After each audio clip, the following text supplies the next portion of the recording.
Zara Moss here at Summer Nationals. Zara, this past season in your junior campaign, not only in high school but also on the junior circuit, you had an outstanding year, a really breakout season for you. Describe the whirlwind of the season emotionally, physically, mentally, and how you balanced everything. It was amazing and a lot, and it was slightly challenging to balance it all at the beginning, but then by the end I feel like I became a pro at it. But I really enjoyed, I mean, how could you not enjoy the season I had? But just emotionally, it was a roller coaster, up and down and all around, but mainly up, so that was good. And then physically, the key was resting after, whenever I had the chance to rest as much as I could, because too much is too much and didn't want it to be too much. And you talked about, in the beginning, it was a bit overwhelming, all the excitement of your strong results, the increased travel for you, but at the end, you began to really manage it. How were you able to successfully make that transition? I think at the beginning I wasn't used to, first of all, staying in tournaments as long as I had been.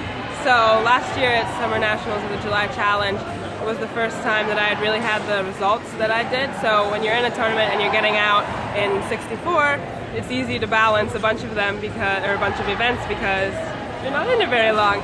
But then when you start to stay in it till the finals or till the medals, it becomes a lot more.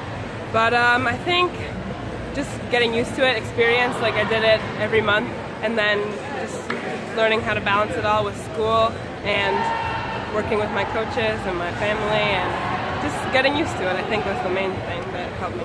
And you mentioned the physical part, how you were able to really focus on the rest you needed following an event. Yeah. How about during it, as you continued improving your performance and ultimately your results, and you advanced further and further into all of your events, how did you recover effectively within a short amount of time? For example, nationals, did one nationals or here at Summer Nationals? I started utilizing ice and the medic, and so I would just go there and make sure I get a massage afterwards, and then I would ice anything that hurt, because before that I would just say, my knee hurts, but it doesn't really matter. But when you have to fence again really soon and it's at a high level, you want to make sure that you're performing at your best. So ice and the medic and just taking overall better care of myself than I had been previously, I think. Speaking of a high level, you had the opportunity to fence at the Grand Prix in Boston. The emotions there, the field of competitors. What was the most exciting part of that event for you?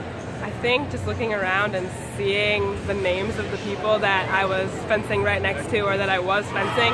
And honestly, I think one of the coolest things, in the venue, there was a wall that had all the flags of the countries that were participating in it, and I think there was 40-some, and just seeing all these flags in all the countries, and I was like, wow, this is so cool, and I get to be representing the United States, and it was overwhelmingly awesome. What competitor or athlete at that event was maybe the most intimidating or the most motivating for you to be alongside? Probably just all the Olympians, just seeing them and knowing that I was fencing at the same event they were fencing at, it was a big confidence booster for me, and just, I don't know, just seeing anybody who has competed for their country and the Olympics is awesome. So, moving from the excitement side, what did you feel was the biggest challenge in competing in that event? I believe you fenced into the 32 or the 64. You had a really strong result there. Yeah, the hardest part was the starstruck. Like, I would go up against someone, and this was someone who had been to the Olympics or national or world champion, or something crazy that I'm not used to going up against. And so just not being confident enough in myself and looking at this person across from me going, what? But then once I was able to realize I can compete with these women too, that helps me a lot. And so, yeah. That event was already almost 7 months ago. Yeah. Since then, you've had huge results nationally and internationally. How did that experience fencing at a senior Grand Prix kind of motivate you or impact you in your fencing since then? Well, like, my result there helps me realize that if I can do this well against the highest level of fencers, then what can I do at my level, like in the junior level? So like when I was feeling less confident, I would think, well, remember what you did in Boston? That was amazing. So then that helps me carry forward. Like I just tried to carry that confidence that I got there forward.